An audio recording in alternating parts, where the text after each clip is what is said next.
Tanghalian na, tikman ang mga masasarap, katakam-takam at nakakabusog na talakayan ukol sa ating mayamang pananampalataya. Halina't magsalo-salo tayo sa Kwentuhang Katoliko. Maya pa oras, kaya kayong mga kakaluguran at tunin na naman po yung kayong programang Kwentuhan Katoliko. Kaya ni Puking 91.9 Bright FM, in Archdiocesan Radio Station in Archdiocese of San Fernando, Pampanga. At kaya po ng oras, Tita Doris, or tawag sa akin ni Kuya RJ ay Ate Doris. Kaya sige, Ate Doris muna ako. Makakasama niyo po ako ng isang oras, kami ni Brother RJ, habang si Ma'am Karen ay wala ngayon. Busy lang po. Pasensya na po kayo. Hindi namin siya makakasama ngayon. At talaga naghahanda sila. Yes, oo. Sa ilan sa mga pinag-uusapan ngayon, yung mga simbahan din natin, Yes. sa pagpapanatili ng ating mga lumang simbahan, kung paano sila mapapanumbalik at mapapreserve natin. Yes.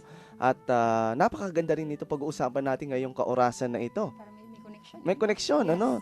Tungkol sa Bisita Iglesia. Ayan po, napakaganda. At tsak po na kahapon na pinag-usapan namin tungkol sa pabasa. Ngayon naman, ito naman mga kinagawian. Ito mga tinatawag nating popular piety ng ating simbahang Katolika. Kahapon yung pabasa, ngayon naman Bisita Iglesia. Yes, so, yung pabasa naman, brother, hindi naman kailangan ba yun nasa loob ng simbahan? Hindi, Nabanggit Ito ba yung kahapon? ito ay minsan ay sinasandal mismo sa mga kabahayan, Ayun. At ito ay kinagisna ng ating mga kapwa mga ninuno. At siyempre, ipinamana rin sa atin ng ating mga unang mga pari at misyonero sa ating bansa.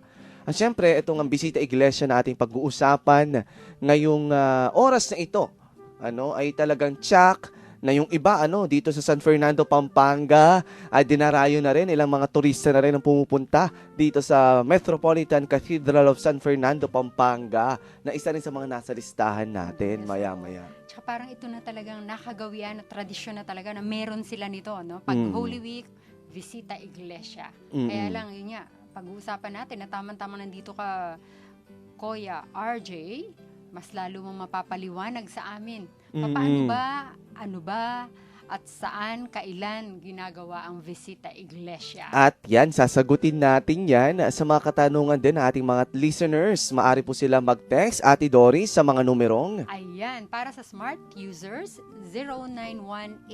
0918-351-8282. For Globe subscribers, 0915-954-1303. At para naman po sa mga gumagamit ng SAN, it's 0923-231-4124. At maaari rin po kayo magpadala na inyong mga tanong at amin po yan sasagutin maya-maya lamang. At ang background po ng ating pag-uusapan ngayon, syempre yung kasaysayan. Yung kasaysayan ng Bisita Iglesia, yung mga tradisyon, at ano bang kahalagahan nito sa ating spiritual na pamumuhay. Oo, naku, meron akong sharing dyan, RJ, mamaya. Mamaya, aabangan natin yan, Ate Doris. So, syempre, magbibigay din tayo ng ilang mga simbahan dito sa San Fernando, Pampanga, at sa labas ng Pampanga, yung mga simbahan na maaring bisitahan ng ating mga kababayan, ng mga ating mga kabalin, at tutulungan natin sila dyan. Maya-maya lamang magbibigay tayo ng 7 simbahan na maaari nilang bisitahin ngayong Bisita Iglesia. At syempre, itong mga panahon na ito, napakaganda nating pagnilay-nilayan, Minsan kasi ginagawa natin itong mga tradisyon na ito, pero hindi natin alam ano bang ibig sabihin nito. Saan ba ito nanggaling? Tama. Paano ito nagsimula? At syempre, aalamin natin yan. Una, syempre, itong Bisita Iglesia, Ate Doris, ay nanggaling sa Spanish word na ibig sabihin ay Church visit. Ayan, pagbisita sa mga simbahan. Syempre, Bisita Iglesia. Pag binibisita natin yung mga simbahan, minsan may number tayo dyan, Sabi nila, dapat 7. Oo, meron na may hindi, dapat 14. Oo. Diba? Hindi, dapat sabi nila, hindi, dapat makumpleto natin 7 or 14. Kung hindi matutupad yung aking kahilingan. May condition pala yung ating mga pagbisita sa mga simbahan. I'm sure mga listeners ngayon, ay, teka, parang gusto ko na yung topic na yan, Kasi alin kaya ang tama sa dalawa? At siguro sinasabi rin, etong ang 7 or ilang mang numero, wala po sa numero. Kinagisnan lang natin minsan na ito ay gawing 7 because 7 is a perfect number. Yes. Ano? At marami rin nagtatanong, ano ba yung mga dapat gawin tuwing bisita iglesia? Maya-maya, bibigyan natin sila ng mga tips. Yes, so, at saka I think, yun yung sabi mo nga na perfect number, I think ito din yung sa 7 wika. 7 wika, ano? Marami rin. 7 wika, pagpapatawad ng hindi lang 7, kundi 70, mahigit 70, ano? Yes, so, 7 is a perfect number for the Jews. So, ito ang naging kaugalian nating mga Katoliko na gawing 7 din, yung mga simbahan na bibisitahin natin. At syempre, itong ang bisita iglesia ay nagsisimula minsan tuwing Maundy Thursday, o Holy Thursday, ano? Ito yung sinasabi nating simula ng bisita iglesia. Pero yung iba ginagawa nila ahead of time. Bakit? Kasi yung minsan malalayo yung mga simbahan na gusto nila napuntahan, ano? So, practicality. Practicality, hindi naman pwedeng, kung ano, taga San Fernando ka, magbibisita iglesia ka pa sa Tugigaraw, ano? Uumpisa mo ba ng Maundy Thursday ka, babiyahe ka pala na ilang oras papunta doon, ano? Pero yung ginagawa ng iba, yung mismong sa loob lamang ng archdiocese nila, ginagawa. Tama. Yes, so, kasi parang sa kanila, yung pera sa practical, parang mas solemn para sa kanila yung kasi hindi sila masyadong pagod. Diba? So, ayos na. Tapos alam nila, kunwari, yun yan, nasa Pampanga ka, o di ang sarap magdasal ng Kapampangan. Diba? So, yung mga nakikita kasi, definitely may mga nakapost niyan sa bawat simbahan. Totoo. Pero, Kuya RJ, parang gusto ko munang malaman, paano nagsimula to, no? Saan mga simbahan kaya nanggaling yung 7 na yun? Or paano ba yun? At hindi niya aalamin, syempre, maya-maya lamang, ano, kung saan, itong ang Maundy Thursday, itong Holy Thursday, tuwing Huwebes Santo, ano, ginagawa po natin yan, itong bisita iglesia. Bakit? Sa mga simbahan po, nagkakaroon tayo ng exposition ng Blessed Sacrament. Hindi po siya Blessed Sacrament, no? Hindi yung isang osya lamang, ano? Kundi nagkakaroon tayo ng nilalagay nilang retablo. Ano, nagkakaroon tayo ng retablo at nagkakaroon tayo ng kani-kaniyang mga tema. Oo. May kakatema tamo po king kada kubul, ano no ka rin ng pisamba na pupunta ng tamo po, ne? Kasi dito yung umpisa ng Triduum Mass, di ba? Kung titingnan nyo po sa ating liturgical celebration ng Maundy Thursday, ito po isang misa lamang, no? Maundy Thursday hanggang Good Black Saturday, ano? Ito po isang misa lamang. So kapag hindi mo siya inumpisahan ng Maundy Thursday, hindi mo siya matatapos ng Black Saturday. So sana napapansin nila na hindi sila sinasabi ni Father na humayo kayo. Walang gano'n, di ba? Wala. Kasi hindi patapos yun. Kasi yung ginagawa natin ng Biyernes Santo, ito ay veneration of the cross lamang siya. Ano? Continuation lamang siya nung misa ng Huwebes Santo. Actually, parang hindi nga misa yun. It's the Last Supper, ano? Yes, At ito yung hugasan yung kamay ng mga apostol, ano? Diba? Kaya ang misa lang nangyayari sa ano ano, sa at katedral. at saka doon sinasabi ni Jesus na doon sa ebanghelyo sinasabi niya na manatili kayong kasama ko. Ayan ako. Kasi sasamahan natin Yes. si Jesus sa kanyang pagdurusa. At syempre, ito pa rin panahon ng Kwaresma, inaanyayahan pa rin tayo. Sinabi nga ni Father Dixie kagabi, ano? Sumisi at emanisi. At itong kanta pong inyong maririnig, makatapos lamang pong ilang dalawang paalala, ang Come Back to Me, O Hosea.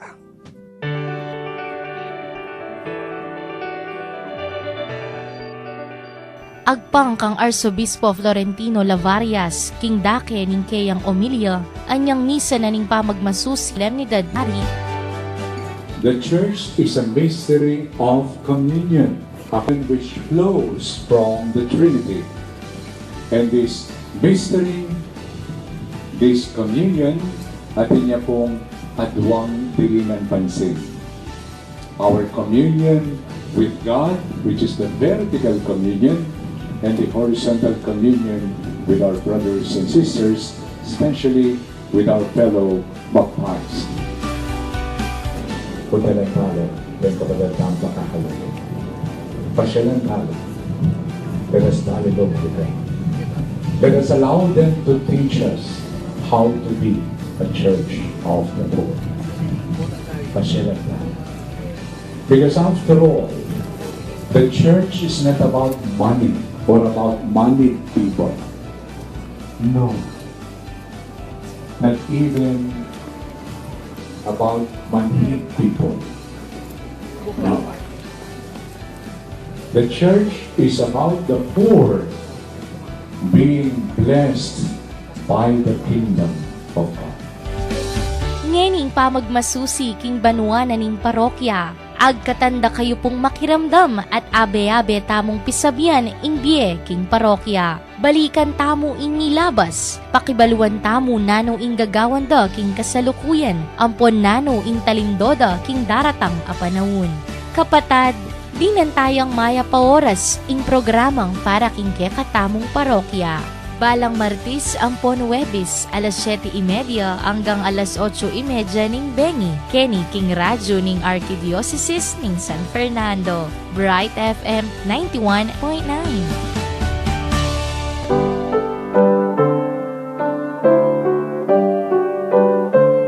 Ngening Kwaresma, maulaga ing migunam tamo king pamaylasa, kamatayan at pamanyubli ng mebyen ning ginutamo, Hesu Kristo. Damdaman tayo ngening manapse amano at pamanaral ing meging arsobispo ning Archdiocese ning San Fernando at kasalukuyang direktor ning Catholic Bishops Conference of the Philippines Legal Office ing kayang kagalang-galang Arsobispo Emerito Oscar Cruz agpang king misteryo na ning Kwaresma. Ang panahon po, mga season sa simbahan, kamukha ng Lenten season at saka yung Easter season, yan po isang ayon sa buhay ng bawat isa sa atin. Meron tayong mga dinadaanan malulungkot, mga talaga nakakaiyak, nakakapighati, at yun po ang Lenten season natin. Pero pagkatapos po darating naman yung mga katuwaan, kasiyahan, tawanan, yun po ang Easter season natin. So, yun pong istorya ng buhay ni Kristo ay tulad na rin ng buhay ng Kristiyano. Kaya po huwag tayong magtaka na meron tayong joyful, sorrowful, at saka glorious mysteries sa ating buhay. Ako po si Archbishop Oscar Cruz.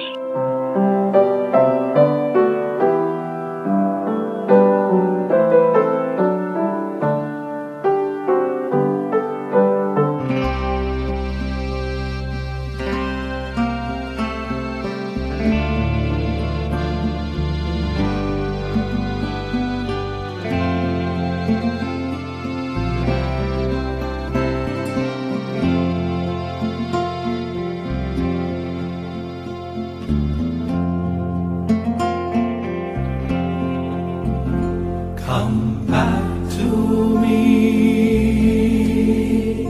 with all your heart. Don't let fear keep us apart. Trees are bare, though straight and tall. So must we to others fall.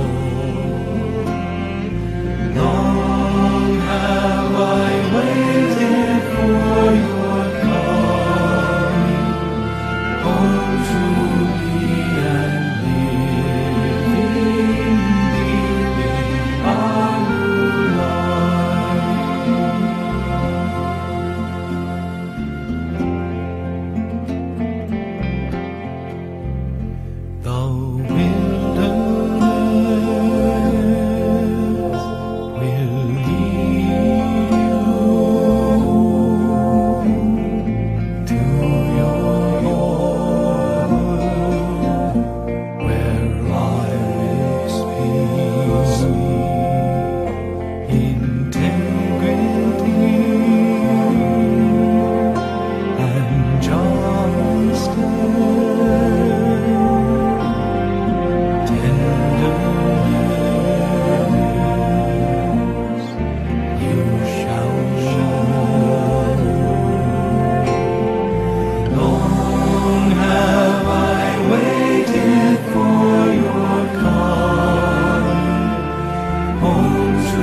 Sundo ta pamurin po, yung kakatampi sasabihan na tungkol king bisita iglesia at kaya baya pamurin po, Kuya RJ at Ate Doris. ating kakatamo pong pisasabihan ngayon ni Ing Bisita Iglesia. Ngayon, marami nagtatanong, paano raw po nagsimula ang Bisita Iglesia?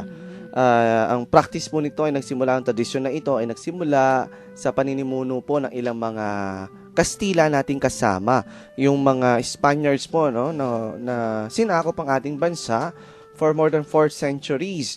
At ito po ay sa pangunguna pa rin ng mga ilang Agustinian mga pare sa ating bansa, noong mga panahong iyon, na kung saan tumungo po sila sa ating bansa noong taong 1565.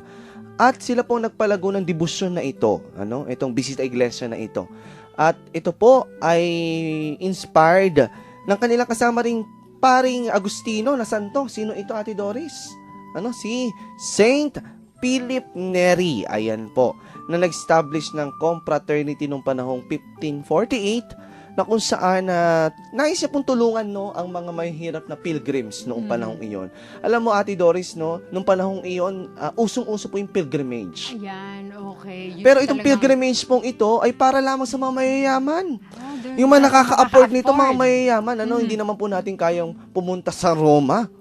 No? Kaya ang ginawa po nito ni Saint Philip Neri, ito pong mga mahihirap na mga pilgrims sa Roma, ay dinala niya po sa iba't ibang mga simbahan noong Jubilee years ng panahong iyon. Pero syempre, within Rome pa. Within Rome yun, syempre. Pero itong mga, oo nga, nasa Roma nga sila, yung mga mahihirap natin kasama doon. Pero hindi nila kaya ring umikot dito sa mga simbahan na ito. So ito pong mga panahon ng 1559, nagkaroon po ng visitation sa mga 7 traditional pilgrim churches. Isa-isayin natin sila, Ate Doris. Ayan, pero hindi pa ako nakakarating doon, Kuya RJ, Yes. Ayan, St. John Lateran. Ayun.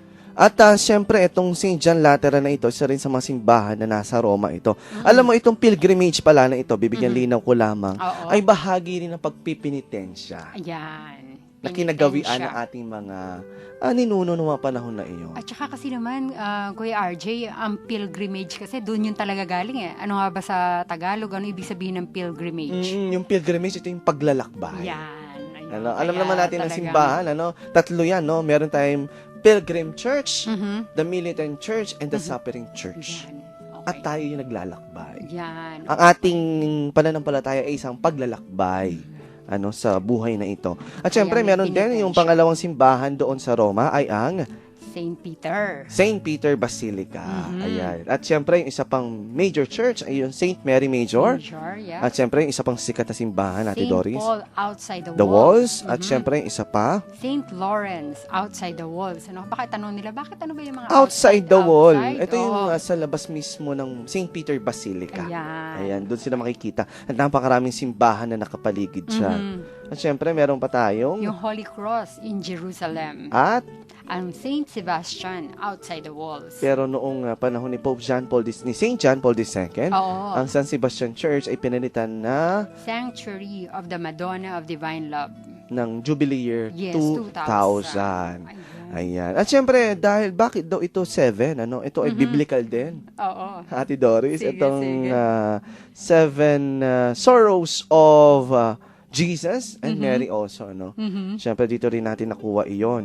At syempre, hindi lang iyon, itong mga 7, ito nga nabanggit natin kanina, yung 7, number of 7 is a perfect number for the Jews. Kaya naging 7 yung kinagisnan natin na simbahan na pupuntahan. Tapos yun, inattribute yan sa, siguro 7 last words. Marami pa. Marami 7 kasing capital sins, 7 no? virtues, at marami Yes. pang 7 gifts of the Holy Spirit, At marami nagtatanong din, Ate Doris, ano daw bang dapat gawin kapag may bisita iglesia? Aba. Ano? Pero naman sinabi naman walang prescribed prayer Wala. Diba? Palagay ko, ang kailangan talaga lang ay ang pagdadasal ng mga faithful, pagdadasal natin galing sa puso natin, diba? Oo, diba? At syempre, ito Hindi yung bahagi ng popular piety nating mga yes, Pilipino. oo. At syempre, yung ilan sa mga kinagisnan na dasal o gawin sa bisita iglesia ay yung una, yung meditation na Mysteries of the Holy Rosary Yes, na oh. ginagawa nila. Mhm. At yung nabanggit mo kanina, Ate Doris, yung Station of the Cross. Kaso sabi niya, 14 yun. Eh, di 14 churches ang pupuntahan ko. Pinitensya talaga. Pinitensya Diba? talaga yun. Pinitensya Pero yung ibang talaga. ginagawa nila, dahil 7 churches, 14 Stations of the Cross, gagawin nila sa isang simbahan, dalawang Yes. istasyon ang kanilang dadasalin. Yes. At yun nga, yung mga kinagisnan natin, ano, ito yung tinuro ng mga Pransiskano sa atin. Ano, hindi ito ay sarili na nalaman natin o kinagisnan natin. Minsan kasi, tayong mga Pilipino, ginagawa natin, pero hindi natin alam ano yung ibig sabihin ng ginagawa natin. Oo. Tama ka dyan. Naalala ko yung isang humili ni Father, no? Sabi niya, natutuwa ako, siguro sa kabaligtaran, no? Sa mga nag-bibisita iglesia. Oo. Darating sila, hindi naman nila pinupuntahan si Jesus doon sa retablo. Totoo. Uuna pa yung selfie at picture taking sa simbahan at sa retablo. Gawain ko rin yun naman. Diba? Parang, kasi nga, pwede kasing hindi nila alam yun.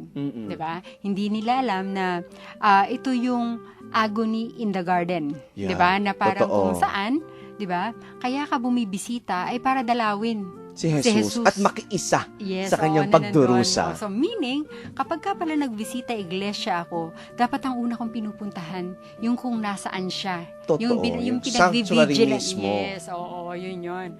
So, baka yung ibang nakikinig dyan, sasabihin, ay, oo nga pala. Kasi, pati ako, nung mga nakaraan, ganun din eh.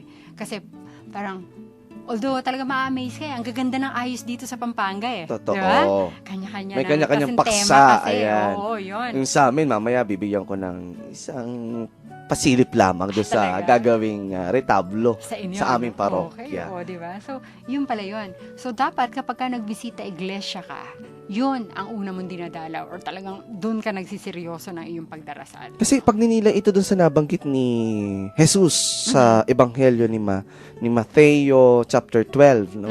Yung sinasabi niya na hindi nyo ba kayang manatili sa akin kahit ilang oras man lamang bago pa mangyari yung alam mo na yung suffering ni Jesus, Yes, no, oo. on the cross, no, na sana ay manatilit makasama siya, ano. Watch and pray. Ito yung paanyaya ng bisita iglesia sa atin. Ano, itong mga darating na Huwebes Santo, na kung saan sasamahan natin si Jesus Tama. bago ang Good Friday, no? Na makiisa tayo sa kanyang paghihirap. Samahan natin siya sa pagdarasal at pananalangin. At syempre, yun nga, ano, itong iba, yung ibang mga ginagawa ng iba ay binibigyan nila ng numero, yung simbahan na kanilang pupuntahan. Gagawin nila yung iba 7, yung iba 14. Ang tanong, ilang simbahan ba talaga? Wala. Wala, yes. Kahit ilang simbahan po ang inyong mapuntahan, ang mahalaga ay yung intensyon ng inyong puso na tayo ay nakikiisa sa ating Panginoong Hesukristo. Yun. Diba? So, kasali ba yun sa mga naitanong sa'yo? Kasama Kuya yun, RJ? ano, yung tinanong kanina sa akin ni Marvin Tambasakan yung nanonood sa ating Facebook Live, para saan ba ang bisita iglesia? Yun nga, ano, ito po ay popular piety, hindi po ito recommended na simbahan, pero nakagawian at nakagisnan na natin. Oo. At saka Ating talaga mga Pilipino. nakakatulong eh. Nakakatulong din. Nakakatulong talaga siya. Ang Pero laking paalala bagay. lang po, ano, hindi ito parang family bonding o panahon para makadate si sweetheart at si honey, si bebe, ano, kundi panahon na makaisa si Jesus, makasama siya sa pananalangin, ano, napakahalaga po nun. Ano. At syempre, ito nga pong itong Maundy Thursday, nakikita po natin may kanya-kanyang gayak yung mga Yes, parokya. oo, yun. Ano, yun po yung Talagang nabanggit natin. pinaghahandaan nila Pinaghahandaan yun eh. talaga Oo. ito, ano, kung saan, pagkatapos po ng huling apunan, iikot po yung Santissimo Sakramento sa buong simbahan at lahat nakaluhod. Very solemn itong pakiramdam na Yes, ito. Ano? oo. Nakakapangilabot siya, Ate Doris, Oo, ano? oo. Yung parang sabi mo na, andito ang Panginoon. Kasama ako. Mhm. Nakikiisa ako sa Kanya. Yes, so, tsaka I think, Kuya RJ, magandang sabihin mo, paalala natin sa ating mga listeners, although alam na nila yon, no? Na kapag ka naka-expose ang Blessed Sacrament, di ba? Mas lalo siyang dapat magsalita or makipag-usap sa Kanya. Diba? Totoo. Yun yung kasabihan eh. Kasi Totoo yung iba, yun. akala lang nila, wala lang, dumaan, o di dumaan. Pero yun nga, di ba, sabi mo nga, nakakakilabot, di ba? Nakakilabot Diba? siya. So, sana, 'di ba? Sana yung iba din maramdaman din yung ganun eh. Yung Nakakilala- kagalangan na Yes, lahat oh. luluta. At Yes. kinikilala mo na yung nasa harap mo na dumadaan ngayon ay si Kristo. Hindi dahil dumadaan na si Father. Oo. No, Yung iba kasi pag dumaan, ay si Father lang yan. Okay, bao. Hindi po siya yung sinasamba natin. Ano? Kaya nga nakataas yung Santissimo. Mhm. Ano? Si Jesus, ang presensya niya ay buhay sa piling natin. Oo, yun. Ano? At syempre, pampabulaklakin na lang yung mga retablo. Ano? Mm. May kanya-kanyang tema. Oo. At anong tema ito? Ano yung naisip pahiwatig sa atin ito, Ate Doris? Sa palagay mo, no? May kanya-kanyang tema yung mga parokya tuwing Maundy Thursday. Kaya lang kinukonekta, ngayong mga panahon na to, Yung mga kinukonect issues. kinukonect lalo na dito sa ating, di ba, Year of the Parish, Parish, ngayon, di ba? oo. So makikita mo yung mga tema, connected doon. Connected talaga oo. siya. Yung iba talagang pinagbubuklod ng parokya, yung mga tema niyan, Yes, ano? oo. At syempre, hindi lang yan. Yung mga issue pa rin ng death penalty, ano? Itong mga extrajudicial killings. Anong sinasabi sa atin ng Panginoon? Ang Diyos, buhay siya at nangungusap siya sa atin sa panahon natin ngayon. Yes. Ayan. Sa pamamagitan, syempre, ng bisita iglesia at nung ilan sa mga simbahan na pupuntahan natin. Ayun, may mensaheng nais ibabatid sa Yes, atin oh, ang tama. Diyos. So kaya kapag ka naihatid na siya dun sa retablo, eto na, simula na ngayon.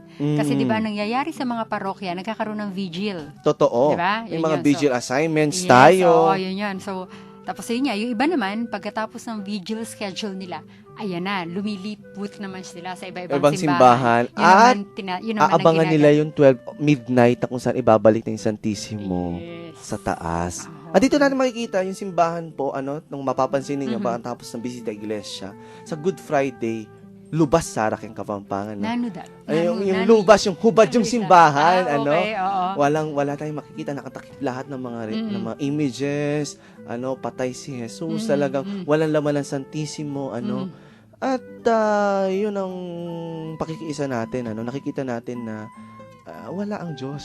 Patay ang Diyos ngayon, mga oras na ito. Nakikiisa tayo sa Kanya, sa Kanyang pagdurusa. At syempre, para bigyan din natin at samahan natin ating mga tagapakinig, ilan po ang Kapampangan ng Pampanga kilala Oo. sa ilan sa mga sikat na simbahan?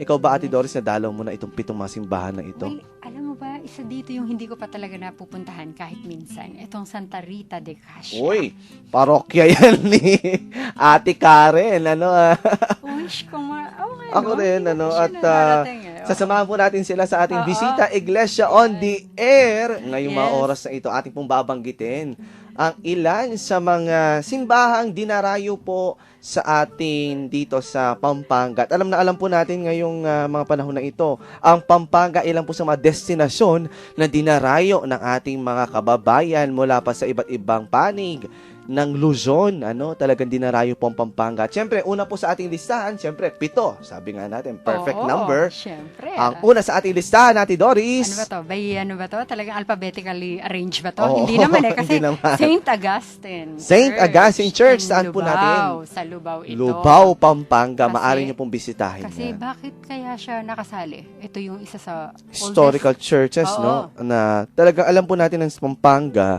ilan po sa mga una nag-evangelist at naging missionary dito, yung mga Agustinian. Yes. Kaya ang mga simbahan po dito ay Agustinian built churches po sila.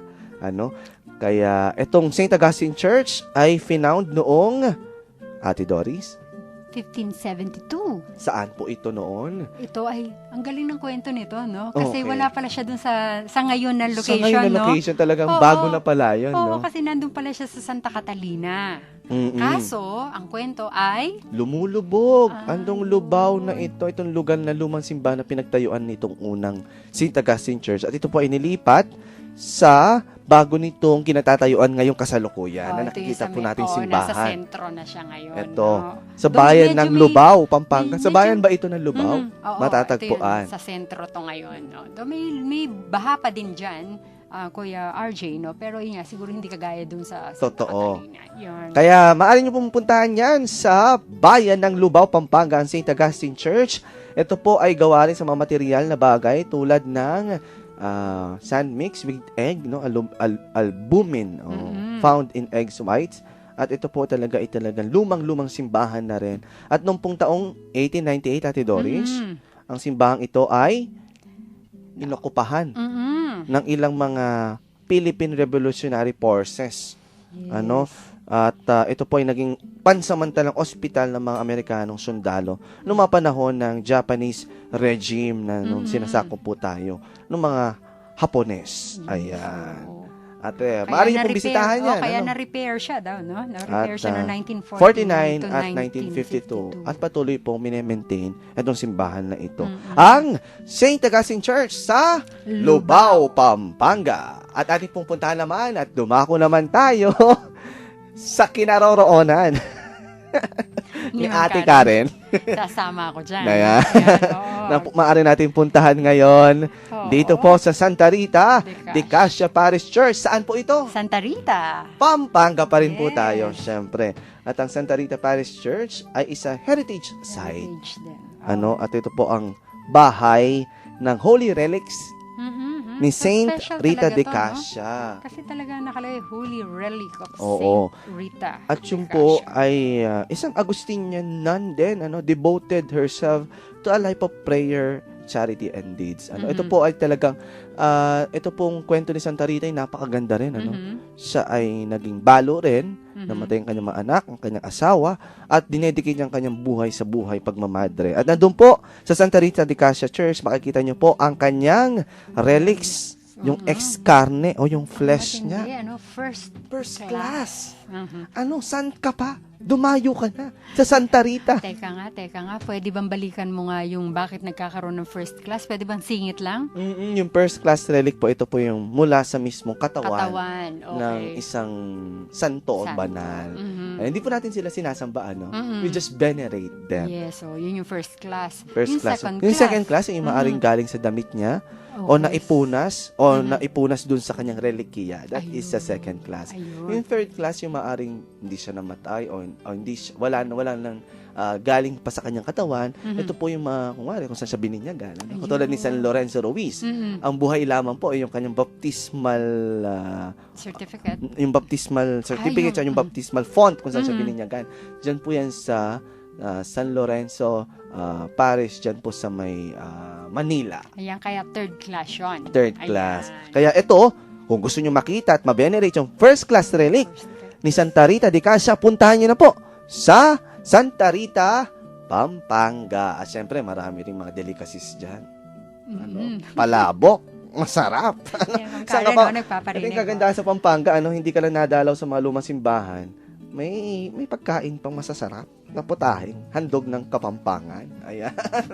Kumabsi ka talaga, mo kayong spiritual, no neking physical. Ayan. Waten. O, yan Kapampangan yun. At ito, Kumuha ko nun. Banda-banda naman dito, pausog naman tayo ng pausog. Ayan, Papunta ng San Fernando oo. na ito. Pero ito ay sa Immaculate Conception Parish sa Guagua, Pampanga naman Yan. po. Ito po ang simbahan na binid din ng mga ilang mga Agustinong pare noong taong 1590. at ito po ay mayroong patrona, ang Our Lady of the Immaculate Conception, ang pangunahing patrona ng kanilang parokya. Ito po ay gawa rin sa stone and bricks noong panahon ng 1661 na pinangunahan po ni Father. Jose Duque. At ito pong simbahan na ito ay may sukat na 60 meters long, 60 meters wide, and 12 meters high, comparable to the size of San Agustin Church in Manila. So, kaparehas naman po ng sukat. Itong Immaculate Conception Parish sa Guagua, Pampanga mismo po ito makikita. Sa bayan ng Guagua, sa bayan po ni Father Ramil Tapang na nanonood po sa atin ng Society of St. Paul ngayong oras na ito. Talaga. Hello Sa po, ating Father. Facebook Live. At syempre, ito, sikat na ito. Ay, Dumayo oo. naman tayo Ay, dito. oo. At saka ito talagang known to sa kanyang mga Sculptures. diba? At Ganyan. syempre, meron din ito. Masarap ng pagkain din dito. Oh, talaga, pero hindi halata sa'yo, ha? Hindi halata. Oo, hindi Ito halata. napuntahan ko na to. Lagi kong pinupuntahan ito pag bisita iglesia. Oo, Ang Betis Church sa in Guagua, Guagua. Pampanga. Ito po ay itinayo noong taong, Ate Doris, 1660. sino ang By pare? Father Jose de la Cruz. Ito po ay Baroque-inspired church. Tinatanong ko kanina si Ashley, ano ba yung Baroque? Ano sabi niya? Church. Ito po yung mga may bulaklakin na gano'n na gawa. Okay. At mapapansin mo ito dun sa mismong simbahan. Ayan. At sa loob po nito, ito sikat na sikat din kasi may mga paintings po ito sa loob. Oo, yun ang ganda nun. Yun talaga yung pinupuntahan at Yes, pinipicturean ng mga oo. tao. At dito, madalas yung kanilang exposition ng Blessed Sacrament, may live theater. Last time yung nakita ko noon yung buong sinakulo ni Jesus, pinoportray nila Oo. habang na-expose yung Blessed Sacrament. Okay. So Talagang talagang, dinadayo. oo, no? Hindi Hindi ko alam kung anong pakulo nila ngayon. Oo nga, ano, alamin natin. Pero teka muna, Kuya RJ, di ba nakalagay Baptist Church? Teka muna, ano talaga yung simbahan na ito? Ito yung patron nila, ano ba Hindi ba ito pangalan? yung Santiago? Santiago, St. James Oo, Parish. Para lang sa mga Oo, nakikinig. yun Baka yung kasi, kanilang pangunahing patron. yes, so ito yung Santiago de Apostol, no? Or Parish. St. James de Apostol Parish. Doon Parish. sa Betis. Ayan. Ayan po, marami po mga paintings dyan na original yung ginawa ni Simon Flores. Mhm. At muli pong pinintahan ni Macario Ligan. Ayan. Ayan. At andyan pa rin po, buhay pa rin yung mga paintings dyan. Ayan. Mhm. At syempre, bumako naman po tayo sa eto. Bacolor, Pampanga, ang Oh. sikat na sikat. At na-televise pa itong simbahan na ito ng isang TV Series, teleserye. no? Teleserye. Yung San Guillermo Parish. Paris Church. At syempre, itong sikat na pinuture doon yung May Bukas Pa. May bukas pa. Ayan, ba si yun? Santino, Mm, si Bro, dyan oo, sumikat po tama, yan. oo. Sa San Guillermo Parish Church sa Bacolor, Pampanga. Ito po yung nilubog na simbahan na Oo, tinayo no? noong 1576. At yung po nakikita ninyo, that is the bell tower at yung pinaka-utmost top na po ng simbahan. Yun na po yung nakikita doon. At kanilang pangunahing patron, siyempre nabanggit natin kanina, Ate Doris, ay Oo, si... yun, si San Guillermo. Ayun. Kaya talagang yun yung naging, yun talagang pinangalan doon sa parokya. Pinangalan. At syempre, nung pong 1880, napakarami na rin po lang pinagdaanan ng simbahang ito. Nung nagkaroon po ng isang lindol, ito po ay tinayo muli dahil po ito nasira noong 1886 ni Father Eugenio Alvarez. At syempre po, ito po ay lumubog din nung panahon naman ng Mount Pinatubo nung sumabog ito noong 1991. At syempre, sikat din po itong simbahan na ito dahil din sa mararami pong mga sculptures sa mga santo sa loob at labas ng Oo, simbahan. tama. Kaya makikita ninyo, may mahaba po itong grills kasi ito po extension kung saan ito yung kumbento ng mga Augustinian friars that time. Teka, bitinin natin Bibitinin siya natin yan at meron pa tayong natitirang dalawa pa pong simbahan. Yes. Antabayanan niyo po yan sa ating pinag-uusapang Bisita Iglesia. Makatapos naman po ang dalawang paalala at pagkatapos din ng awiting We Carry the Saving Cross at ang birthday greeting po natin ngayong oras na ito. Linubta na po king panahunan Kwaresma at paboran niyo pong king kapamilya taning kay katamong pamigunaming abe-abe tamong lawen nung nanuya ing malalam ng payabot amen say ni nga pong gino kaniting panahon IT.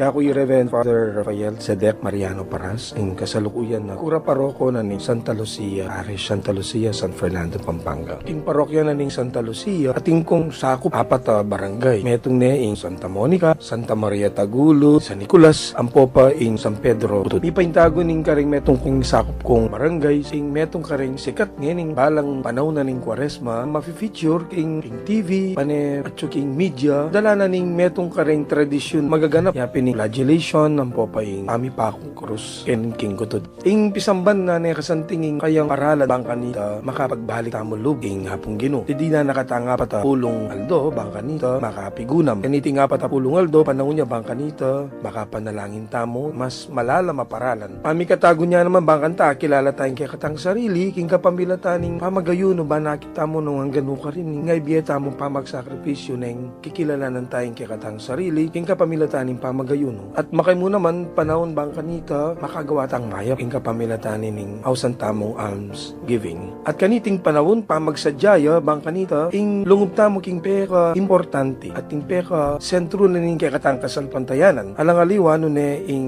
ausan tamong Paschal Mystery. Ing kayang pamaylasa, kamatayan, dapat pamanyubling mebye. Ita mo po malugod tamo king apong Ginoo at talog tana mo king kekatamong sariling pamamaralan ketang abot na ning kekatamong aintindihan ning apakya pusan taya ing apong Ginoo king kapamilataning kayang pamagsakripisyo. Kakita mo ngeni basat lungub na ing panahon na ning Kwaresma at lalong-lalo na ketang mismong paruminggong banal may sabing Semana Santa dakal ka rin kapatad tamo ing magpalaspas tang flagellation naman wanda, at lalong-lalong na itang pamamako king krus. Nung lawenta mo meging yang tradisyon. Iting tradisyon na iti, na naman talaga ko kondena ning pisamban. Pero, enya naman encourage. Huling mo munang dili nung ing pamagsakripisyo, ing pangapako king krus, na pwedeng pakyapusan. Na pwedeng i-duplicate. Huling ing mismong gewanan ng ginutang Isu Kristo, minsan at kapilang paman milyari na. Ing panagkat nangyeni ning Kwaresma kay katamo, yapin king kapamilatan ning kay katamo pamagbalik lub king Diyos, ing gawa tamong mayap. Na-encourage ning pisamba ning panasakitan tala ring kay katamong katawan.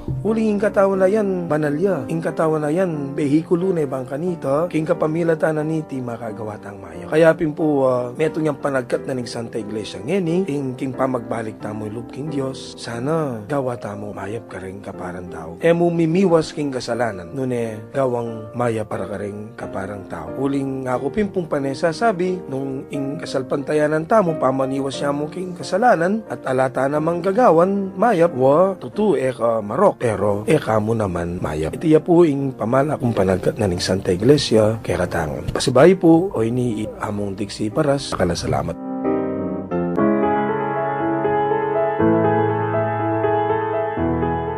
Girl, be heard, be proud, and believe in yourself. Let us sit down and talk. Join us as we tackle equality, empowerment, preparedness, health and wellness, as well as practical tips for girls and their loved ones. 'Cause every Saturday 4 to 5 in the afternoon, it's all about her, it's all about me, and it's all about you. It's a girl thing.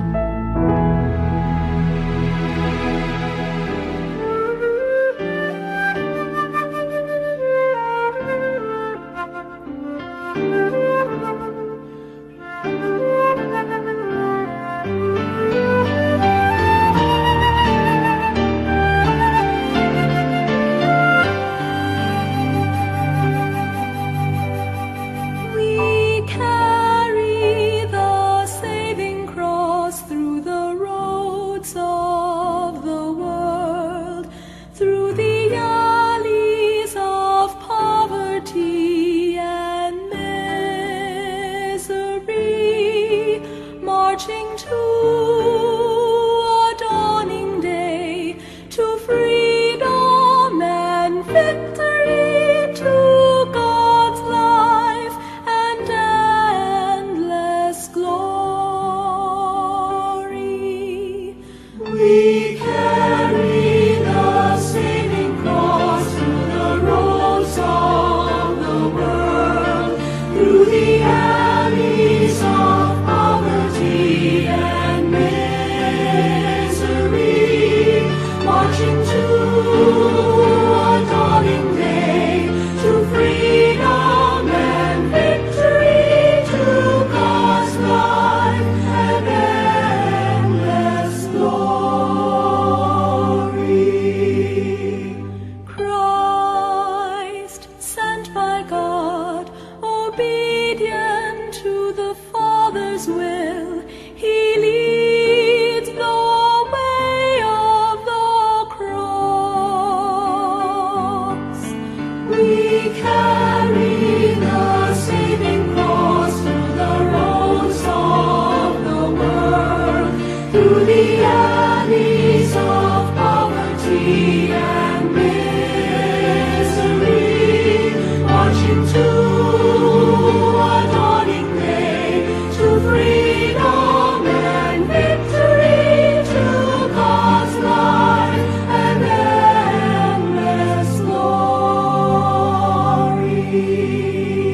Christ victor, through the saving cross, He leads the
radyo ning Archdiocese ning San Fernando, Pampanga, Bright FM 91.9, malugod yang makiabeking selebrasyon ning aldo ng Kebayitan Reverend Father Jesus Layog Jr. nganing 4 ng aldo ning Abril. Iti po yung malati yung talasuyo Monsignor Pasiano Aniceto, Arsobispo Emerito ning San Fernando. At adyutan na po kintauling bagi na ning kikatamong programa ing Kwentuhang Katoliko. Katoliko. At ang ating po pinag-uusapan pa rin ay ang Bisita Bisita Iglesia. Iglesia. At Yan. nakalima na tayong simbahan Yes. kanina. Kuya Ang RJ. layo na ng ating napuntahan. Oo. Napagod ka ba, Ate Doris? Medyo kasi medyo talagang yung Santa Rita de Cascia pupuntahan Pupuntahan ko yan. natin Oo, yan. pupuntahan ko yan. At syempre, nananabik tayo kasi ito kapitbahay na natin itong susunod na Ay, oo, simbahan. pero maraming kwento pala to, no? Oo, talagang Ayan. makasaysayan din. So, ang ating pang-anim. Pang-anim na simbahan ang Metropolitan Cathedral of San Fernando, Pampanga. Siyempre, Ayan. binabati natin ang kasalukuyang rektor at Ayan, ang Rek. ating big boss din, Yes. si Monsignor Eugene. Maya pa oras po, Monsignor Eugene. At ito pong kwento ng simbahan ay nung panahong 1755. 55. Ito po ay unang itinayo. Gawa lamang po ito sa Kahoy. kahoy. Mhm. Kaya ito po ay itinayo ng mga Agustinian friars Mhm. sa pangunguna pa rin ng kanilang pangunahing patron Si at San pangunahing patron pa rin po Mhm. ng syudad ay si San Fernando III. or the King of Castell o ng Castello ano. Mhm. Ito po ay dahil nga po ito ay gawa lamang sa wood noon. Madali sigurong Masunog. No? Oo. Kaya Ate Doris ito ay nasunog noong 1899. panahon Kuya. po ng Mhm. revolusyonaryo noon sa pangunguna ni Naku. baka magalit sila Wag na, wag na yan. Oo, wag na yan. ito po ay sinunog noong panahon ng Oo. 1899. 99, At oo. noong 1939 po, ito po ay, dahil po ito tinayo ulit, dahil nasunog, ito po ay nasira ulit. Mhm. Nasunog po ulit noong panahong 1939. Yes. Ate Doris, Mhm, biro mo, dami mhm. pa na pinagdaanan ng ating katedral. Oo nga, no? Pero pag tinignan mo siya ngayon, wow. Wow, ang Diba? ganda. Oo, talaga. Bagong-bago. At Talagang alagang-alaga. nirestored po ito noong panahong 1948. Sino po ito, Ate Doris? Architect Fernando Kapangalan pa, no? Fernando Ocampo, ang pangalan ng patron. Yes, kaya siguro na-inspired siya. Na-inspired po Kaya siya. yan, At yung pong inyong nakikita simbahan ngayon ay syempre renovated church Mhm. na po siya. Talaga namang napakagandang Metropolitan Cathedral ng San Fernando. At syempre makikita nyo rin po sa loob niyan Mhm. yung relic Mhm. Oy, ni dalawa Saint yan. Ferdinand. At syempre, ang relic din mula sa kay Maria, Inang Maria ng Birhen de los Remedios. Ang pangunahing patrona po ng lalawigan ng Archdiocese ng San Fernando, Pampanga. Yes. Syempre po, ang panghuli, ito, nire-restore din po ito. Oo, yan. Ito yung St. Peter. Parish sa Apalit. Apalit, Pampanga. Ito po yung nakikita ninyo sa NLEX. Mhm. Tanaw na tanaw po ito sa NLEX, itong Apalit Church. Oo. Ito po ang kanilang pangunahing patron ay si St. Peter Parish. At yung po nakikita yung ilog dyan po nila pinoposisyon. Yung kanilang Okay. imahe na si Apong Iro, ang sabog nila. Ayan, yun yung Iro Festival. nakakatawa, no? Kasi parang hindi lahat ng mga simbahan o yung mga patron saints ay may nickname, no? Opo. Pero ang sa kanya, kaya nung minsan, first time ko yata nagpunta doon, no? Oho. Sumakay ako ng tricycle. Ang sabi sa akin ng, sabi ko pupunta ako sa St. Peter. Ang sabi sa akin ng tricycle driver, kay Apong Iro. Apong Iro. Hindi ako makakibo. Kasi hindi ko naman alam, no? Yung So, nickname yun, niya. nakakatawa At kasi si meron Apong siya. Ambu. Oo. Si Apong Ambu ay si St. Paul naman. Ayun, Si talaga. Apong Iro at si Oo. Apong Ambu. Kaya si Bishop Ambu ay Oo, Ambu kaya kasi pala. Pablo. Oo. Ayan, ang tawag nila. At Ayan. yan po ay made of bricks din. At kasalukuyan po yan ngayon nire-restore. Mhm. Dahil po ito ay para mapanatili po natin yung Mhm. simbahan. Tsaka matagal na rin talaga eh. Imagine, Mm-mm. built 1590. Diba? Totoo po yan. At Mhm. syempre, itong simbahan na ito, sikat din sa kanyang mga murals, paintings na tinatawag nating Loila murals Mhm. sa ceiling. Ayan. Oo. At napakaganda po na ating napagnilayan at napag-usapan ngayong mga oras na panahon na ito. Mhm. Tayo po yung naglakbay sa isang bisita iglesia on the air. Yes. Pero tandaan po natin, ito pong masimbahan ito istruktura lang. Yes. At ang ating pong katawan, ang siyang tunay na simbahan ni Kristo. Mhm. Diyan po nananahan ng Diyos. Mhm. At ngayong Kwaresma, inaanyayahan po tayo na papasukin natin ang Diyos sa ating buhay, sa ating sarili. Nang sa ganun po, tayo po makapagsisi sa ating mga nagawang kasalanan. At para po, tapusin ang ating programa sa isang panalangin. King lagyo ning iba, ning anak at ning Espiritu Santo. Amen. O Diyos, malugod ming iba, miras na naman po ing oras ning kay kaming kapamunan. Papasyag ming tulami, kanitimpig kalubmong pami katago na misabi-sabi, mi papagkwento at miragdagabelwan, dikil king kay kaming kasalpantayan ng Katoliko. Bendisyonan mo kaming ansana, lalo na detang kay kaming akakwentuan, at syukaring karelang pibale-bale, pipagobran, unulaman ka rin ngeni. Parati lasanang maging masaya, pauli na naman yung pamanatili mo karing karelang puso, ipagkalub mo sana karelang maya pakalusugan yung pamikakatawan at kaladwa, at layon ilawt mula king nanumang kapahamakan, nung sakaling atin laman karamdaman o daralan lang kasakitan o nanumang mabayat akabilyan, pakayanan mo sana yung karelang kapilubluban at paramdam mo karela, hingke kang lugod at lunos. Yapag mingan kay kaiti, king lagyo ng Heso Kristong kay kaming ginu, magari kayabe mo at ning banal Espiritu, manggaman king alanganga. Amen. Ayan, maraming salamat po sa inyo lahat at sinamahan niyo po kami sa isa na namang natatanging programa sa radyo, ang Kwentuhang Katoliko. At sa ngalan po ni Miss Karen Shi, kami po inyong nakasama. Ayan, ako again, si Ate Doris. At batiin po natin yung Sige iba pang mga nga, listeners pwede ba? natin. Oo, kasi binabati ko po ang mga kasamahan ko, mga co-members ko po sa Legion of Mary, syempre ng San Fernando. At special mention po siguro, no, yung nag-text, no, si Sister Pau at saka si Ayan. Sister Lee. Ayan, magandang hapon po at syempre ang aming pong spiritual director na si Among Garu. Yan, binabati ko rin ang aking mama, lola na nakikinig ngayon. At syempre, ang kasama ko rin po sa mga postulancy, ang Order of Discalced Carmelite. At syempre, makakasama rin natin sa mga susunod na araw po, bukas or Thursday, ang mga novitiate naman po, ang mga novices po ng St. Paul o Society of St. Paul dyan po sa Sindalan, Pampanga. Darayo po sila dito sa atin. Makakasama natin sila sa Kwentuhang Katoliko. Sa ngalan pa rin po ng Archdiocese Commission on Catechesis ng Archdiocese of San Fernando, Pampanga. Ako po'y Kuya RJ, mamon po ngayon ng kaurasan, king Kwentuhang Katoliko.